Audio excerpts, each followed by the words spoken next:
एक बार था एक छोटा सुंदर सा गांव जहाँ पे थी ढेर सारी हरियाली, सुंदर परिंदे, झरने और खूबसूरत फूल। उस गांव में रहता था एक जवान लड़का और उसकी माँ। माताजी रोज की रोटी कमाने के लिए कठोर परिश्रम करती थी, पर वे तब भी बहुत गरीब थे। एक दिन माताजी गई जंगल में और कुछ सूखी लकड़ी जमा करके ले आई। जब तक वह घर वापस आई, छोटा लड़का इधर उधर खेल रहा था। माँ ने अपने बेटे को ऐसे लापरवाही से खेलते हुए देखकर रोने लगी। अचानक से उसको कुछ ख्याल आया। माताजी ने लड़के को बुलाया और वो सूखी लकड़ी उसको दे दी। फिर उसने अपने बेटे को लकड़ी बेच के कुछ खाने के लिए लाने को कहा। लकड़ी का ढेर सर पर रखकर वह बाजार की ओर निकल पड़ा। वह कभी भी बाजार नहीं गया तो उसको व्यापार करना पता ही नहीं था। वह एक दाने वाले के पास गया। लड़के ने सब कुछ देखा और अचानक उसकी नजर एक चमकीले बीज पर पड़ी। लड़का सोचने लगा कि यह बीज चमक क्यों रहा था। लड़के ने दुकानदार से पूछा, इस लकड़ी के लिए आप मुझे कितना अनाज दोगे? दुकानदार ने उसको सही हिसाब का अनाज का प्रयास किया, पर लड़के की नजर उस चमकीले बीज पे ही चिपकी हुई थी। मुझे अनाज नहीं चाहिए, मुझे वो चमकीला बीज चाहिए। बहुत बहस के बाद लड़का अपने साथ उस चमकीले बीज को ही ले गया। घर वापस आकर उसने बीज माँ को दिखाया। ये देखो माँ, मैंने एक चमकीला जादुई बीज लाया है। माँ हैरान रह गई और बोली, तुमने खाने के लिए ये लाया है? माताजी रोने लगी। तुम इतने मूर्ख कैसे हो सकते हो? तुमने सारी लकड़ी देकर ये एक बेकार बीज ले आए। हम आज क्या खाएंगे? तुम कब समझोगे ये सब? छोटा लड़का रोने लगा और वहाँ से भाग गया। एक सुनसान जगह पर पहुंचा और उस चमकीले बीज को पानी में फेंक दिया। अचानक से बीज खुल गया और एक पेड़ उसमें से उगने लगा। छोटे पेड़ ने लड़के की ओर देखा और कहा, हो लड़के, क्या तुमने मुझे बोया है? हाँ, मैंने ही बोया। पर तुम रो क्यों रहे हो? सब तुम्हारी वजह से। लड़के ने सारी कहानी पेड़ को सुनाया। पेड़ को बुरा लगा और लड़के को एक आम दिया। लड़का बहुत खुश हो गया और घर वापस दौड़ते हुए गया। अपनी माँ को आम दिया और फिर दोनों ने उसको बांट के खाया।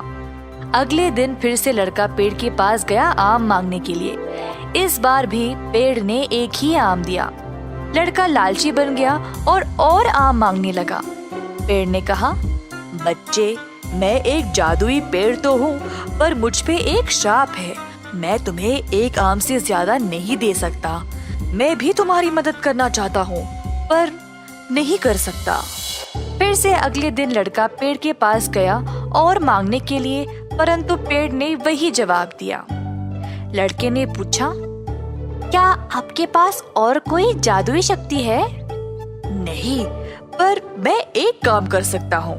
मेरे पास कुछ लकड़ी है जो मैं तुम्हें दे सकता हूँ। तुम लकड़ी का इस्तेमाल करके एक अच्छा घर बना सकते हो, पर एक शर्त पर। मेरे लकड़ी देने के बाद तुम मुझसे एक भी डाली नहीं काट सकते और काटने की सोच भी नहीं सकते, एक भी नहीं। अगर तुम ऐसा करोगे तो तुम्हें बहुत महंगा पड़ेगा और फिर मैं तुम्हें उससे नहीं बचा पाऊंगा। मुझसे वादा करो कि तुम ऐसा कभी नहीं करोगे। लड़के ने पेड़ को वचन दिया और खुशी से लकड़ी अपने घर ले गया माँ को दिखाने। माँ, मैं एक घर बना सकता हूँ हमारे लिए, बोला लड़का उत्साहित होकर। कई हफ्ते बीत गए और लड़के ने एक अच्छा सा छोटा सा मकान बनाया।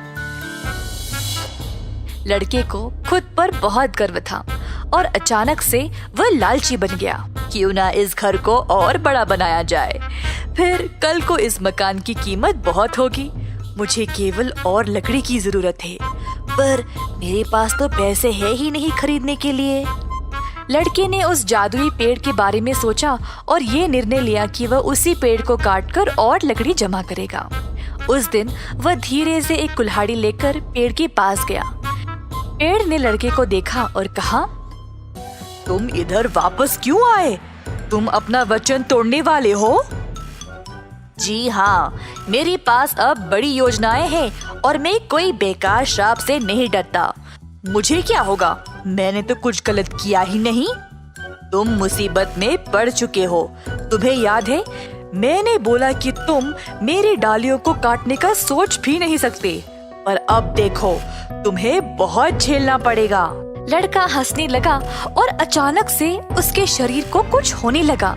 उसके पैर जड़ों में बदलने लगे जो जमीन में घुस गए और उसके हाथ लंबे डालियों में बदल गए जिनमें से पत्ते उगने लगे। लड़का जोर से चिल्लाने लगा और अंत में वह उधर खड़ा रहा एक बड़े से पेड़ के रूप में। आम का पेड़ बोला, देखा, मैंने तुम्हें चेतावनी दी थी कि कुछ बहुत बुरा होगा। अब असल में तुमने मेरा श्राप ले लिया है अपनी लालच की वजह से। अब मैं मुक्त हो गया हूँ इस पेड़ की रूप से। आम का पेड़ वापस आदमी में बदल गया और खुशी से वहाँ से चला गया। लालची लड़के को अपनी लालच की सजा भुगतनी पड़ी।